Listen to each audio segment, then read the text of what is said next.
Join the Classic Game Room community to get your questions answered on Thursday CGR Q&A. The following review has been approved by Lord Carnage and the best of Classic Game Room. Greetings and welcome to your Thursday CGR Q&A, where I'm answering some questions from the Classic Game Room forums at classicgameroom.com. Before I get started, let me announce that the Classic Game Room app is available on iOS now. Finally, get it for your iPhone. It's also on Android. Download the Classic Game Room app. Leave it a good rating. Don't forget to follow Classic Game Room on Instagram. I'm taking lots of pictures daily of the video games and stuff behind me and posting them on Instagram. Working on a new comic book, Ethel Cyborg Ninja. She's got her own Instagram and Twitter. Follow that for Ethel Cyborg Ninja updates. And Lord Carnage is on Kindle. There you go. That's the news for the week here. Now let's get started with the big questions. What's my favorite anime movie? Asks Professor Nightwipes.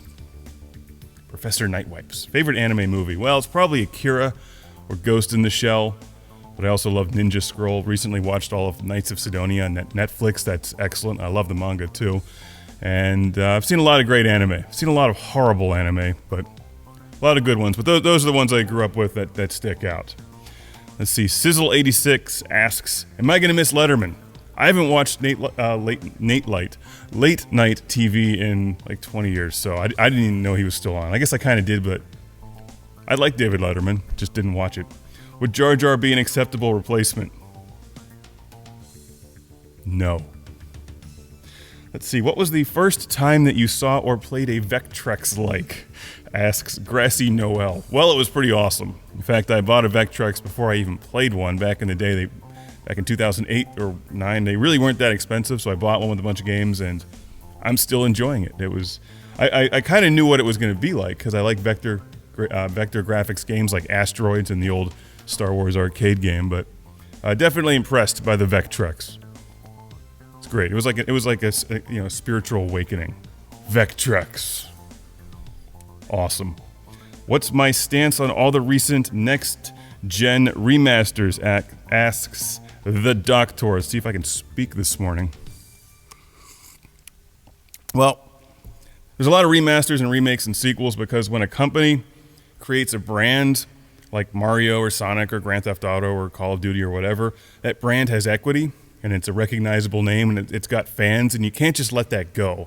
So they're going to keep using that name over and over and over and over and over and over and over again to sell their games, and they're going to keep remaking games over and over and over again because you kind of know what you're going to expect if the game is called like Strider or Tomb Raider, for example, and they're going to reboot it and whatever. So what's my stance on it? It's good business, but it also can be like overplayed, you know. Let's see here. What do I think was a better album? Also asks the Doctor. Dark Side of the Moon or Sgt. Pepper? I hate to admit it publicly, but I'm not a huge Beatles fan. Like, I have a lot of respect for the Beatles, but that's not, like, in my rotation, ever. So I'm going to go with Dark Side of the Moon because I am a huge Pink Floyd fan. I think most people who like Floyd like the Beatles too, but I tend to gravitate more towards Floyd. And what's my favorite Floyd album? Probably Dark Side of the Moon. Have you ever watched it with Wizard of Oz? I think it kind of lines up, but by the time that you're done with the album, you should be drunk, so at that point, everything lines up. Like, oh, look, the monkey came flying out when he said, wings or whatever. I forget. It's been years since I've done that. Uh-oh. Soul of Natsu asks, Bumblebee. It's a Transformers question. Hey there, I know you hate G1 Bumblebee. That's true, he sucks. The VW Beetle. But what about the Bayformer Chevy Camaro Bumblebee? Well, the old Bumblebee was like, he was like an Ewok. He was kind of like a likable sidekick to the rest of the Transformers, and I know he was good. And in the comic books, he was also kind of annoying. And I don't hate him in the same way I have this like seething, obvious hatred for Jar Jar. I just thought Bumblebee was kind of irritating. And if like any of the Decepticons were going to actually squash an Autobot, it should have just been Bumblebee. But the newer Bumblebee, the Camaro, I mean, the new Camaro design is awesome. I love the new Camaro. But I think that they really haven't given him much of a personality either because the new movies, kind of suck. So they have their moments, but it's really all about the writing. And when the writing's not there, the characters aren't there, no matter how cool they look. So I got another good question here from Sneaker Nets, who asks, Am I scared of an industry crash, a video game industry crash? Well, I'm not scared of an industry crash because this is not 1982 or 83. Back then, people weren't sure if video games were even going to survive. So when there were a bunch of crappy games coming out for the Atari, and stuff cost a lot of money back then and it was junk, well, people stopped buying it. But these days, everyone buys video games. The thing is, we're getting to extremes. We're getting thousands upon thousands or millions of indie games with no quality control. So a couple of those are going to rise to the top, like Angry Birds and Minecraft and whatnot.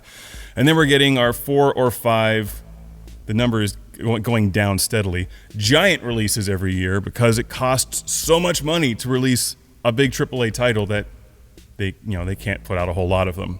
So the middle is going away. And a lot of us who grew up on video games and those of us who love video games like the middle, games that had a lot of creativity and tried new things but also had high production values, sadly, that's going away because those aren't profitable.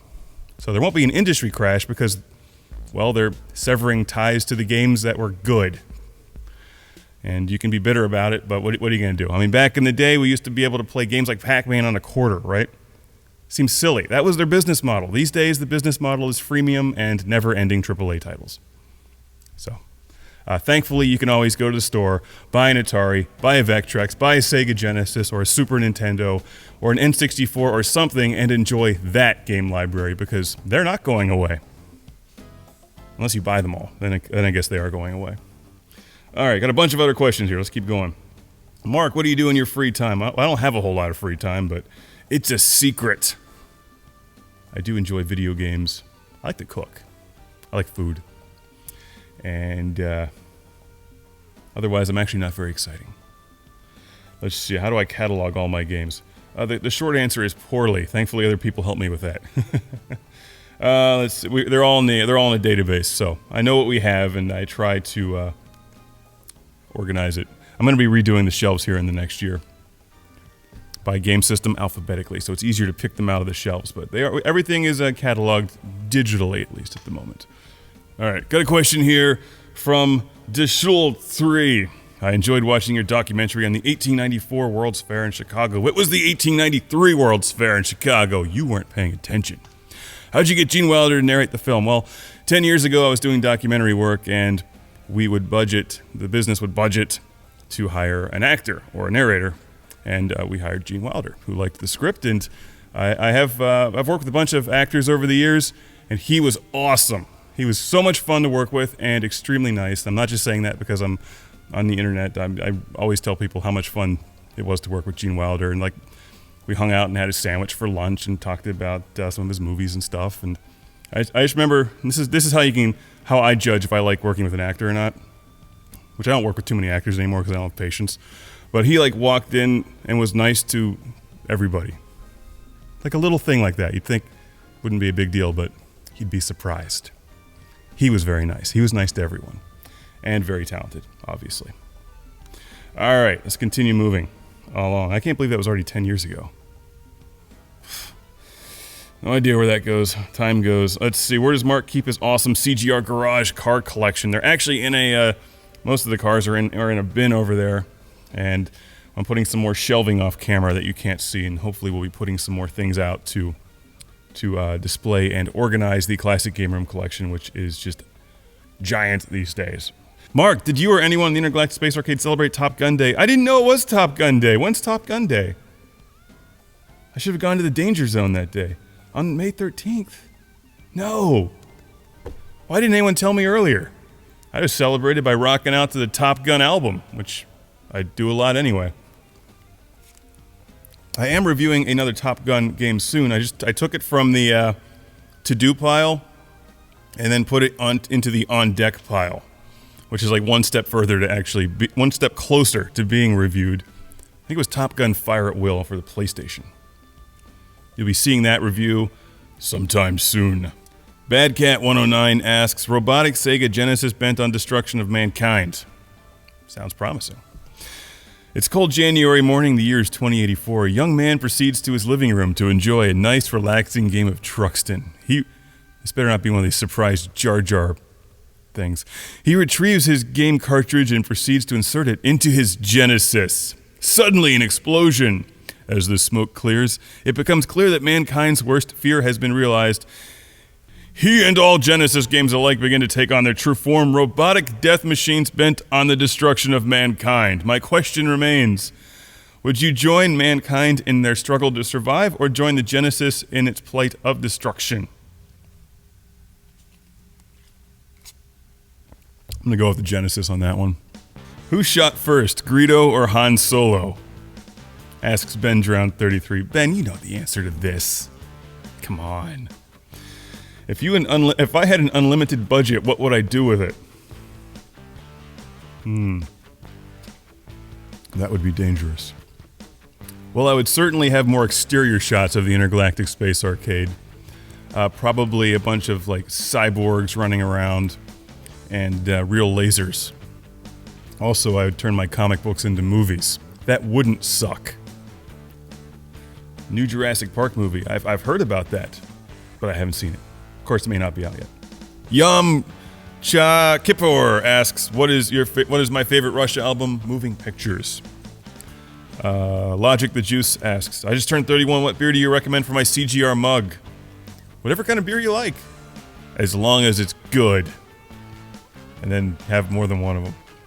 Vectrex Homebrew Games asks Soylent Green. I played some good Vectrex Homebrew games. Let's click on that. Will there be reviews of more Vectrex Homebrew games? Yes. I have some more indie and television games coming soon, too, on the show. Reviews of that. Logic the Juice asks, Alien movie, Alien Isolation, and Bill Paxton. What makes Bill Paxton so amazingly Bill Paxton? I don't know, something. His on-screen charisma. I've been a big Bill Paxton fan for years. He was the street punk in the Terminator. And come on. Awesome. Of course, Aliens was like incredible. Mark's hair asks Rob Birtles. Let's click on this one. Is your incredible hair created and held in place by sheer willpower alone, or is it controlled by the Vectrex? Well, thank you for the compliment.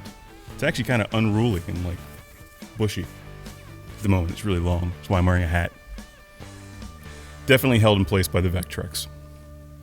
Let's see here. Is Mad Max Fury Road overrated? I will let you know tomorrow, or at least next week, because I'm seeing it tonight. I don't know. We'll see. I'm a big fan of the original movies. Well, at least the first two.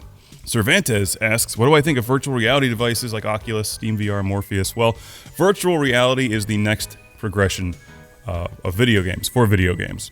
And in fact, I think the industry needs it because everything we're still seeing now is like the same thing we've been playing for the past 10 years with just slightly better graphics. So they got to take it to the next level. It's going to be virtual reality, but the problem is, getting back to the question I answered earlier, the games on virtual reality are going to be really expensive, so you're going to, get a whole lot of big budget titles made by teams with a board behind them controlling what they're doing. So the hope is that there'll be some cool indie games or some cool spaceship games, because spaceship games will obviously work quite well for VR. And first-person shooters should be pretty good too, as long as they're cool first-person shooters. Give me something like a flamethrower and like magic and a chainsaw. Good to go. Okay. Nintendo Boy 17 asks if I'm going to review film and television. I don't have plans to do that, but I will say that you should be watching Jean-Claude Van Damme in Double Impact this weekend. This is a good movie. In space, where does one refuel? Asks Teddy Kong Country.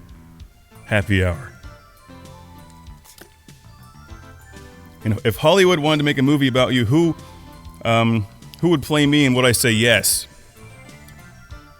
Depends on how much they were willing to pay me, and I would expect to be played by either Bruce Campbell circa 1993 or Jean-Claude Van Damme circa 1993.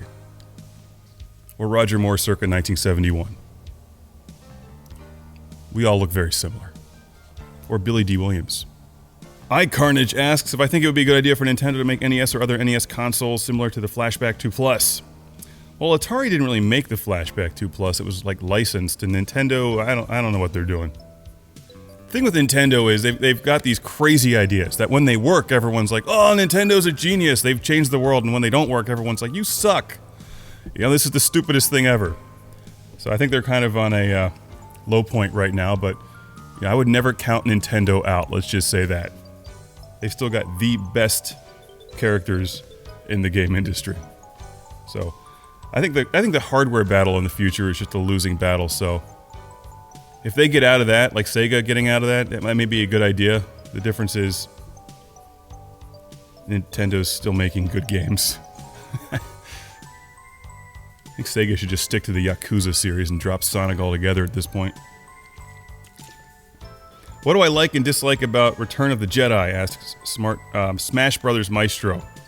Do I have a love-hate relationship with Return of the Jedi? This is a good question to end on, because I could talk about this for like an hour. I do have a bit of a love-hate relationship with Return of the Jedi, the third original Star Wars movie. I love it because it's the third original Star Wars movie and concludes what I consider an excellent story.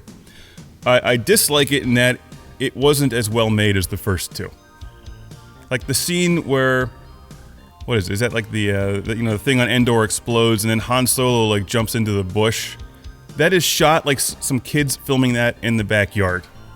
Han Solo like jumps into a bush and there's like a flash of light. Oh, like they could have done a little more with that. Ewoks kind of suck, but you know they're like the greatest things ever compared to Jar Jar. Obviously, there's like one shot of the AT-AT lumbering. The AT-AT could have just squashed all the Ewoks.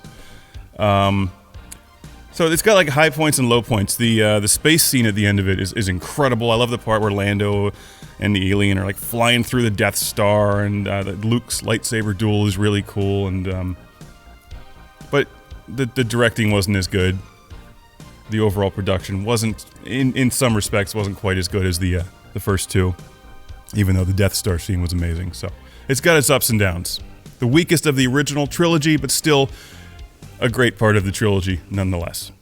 And of course people are asking me what do I think of the new one. The new trailer looks really promising, and I don't think I realized it until I watched it a few times, but that's the first time I've seen Chewbacca and Han Solo, Harrison Ford as Han Solo, doing something new, well, since Return of the Jedi. It didn't quite dawn on me, like, oh, this is actually something really special. Very cool.